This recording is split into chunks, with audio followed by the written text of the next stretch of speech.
இப்படி நடந்துக்கிறவரை நான் என்ன மல்லி பண்ண முடியும்? நீயே சொல்லு. மயில் இருக்கால, அவ அண்ணனுக்கு சாப்பாடு சமைச்சு கொடுத்துக்குவா. ஒருத்தர் மிஸ் பண்ணாலே போதும், ஈஸியா புரிஞ்சுப்பாங்க. ஒவ்வொரு கேஸ்லயும் ஏதாவது ஒரு முக்கியமான லாக் விழுந்துருது. என்ன ஒரு விதம் ரெண்டு விதம்? என்னையா கேஸ் அது? தெளிவா சொல்லு. நீதான் அந்த மர்டர் கேஸ். அது என்ன தடையோன்னு போலீஸோட கண்ணுக்கு மட்டும்தான் தெரியும். அப்படி கிளீன் பண்ணும்போது கையில இப்படி கிரிச்சு. மனோகர், வந்த விஷயத்தை ஒழுங்கா சொல்லு. இல்ல நான் பாக்கல, ஆனா மல்லி சொன்னா. அவ என்கிட்ட கேட்டுருவாளா? அவளுக்கு அவ்வளவு தைரியம் வந்துருமா என்ன? அவ என்கிட்ட பணம் கேட்டிருந்தா நான் கண்டிப்பா அவளை கொண்டிருப்பேன்.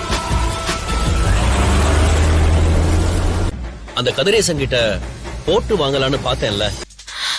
இல்லன்னு வெண்பா அப்படி புரிஞ்சுக்க மாட்டா. நான் அவளை கொலை பண்ணிருந்தா பெருமையா நெஞ்ச நிமித்திட்டு சரிம்மா, ஓகேமா. முதல்ல கத்தியால குத்தி கொலை பண்ணிருக்காங்க மேடம், அதுக்கப்புறம் தான் எரிச்சிருக்காங்க. அவளை பத்தி விசாரிச்சோம் மேடம். அவ ஒரு போர்ஜரி வேலை பண்றவதான். மல்லி ஏற்கனவே கொலை பண்ணவளா? உங்களுக்கு அவளை ஏற்கனவே தெரியுமா?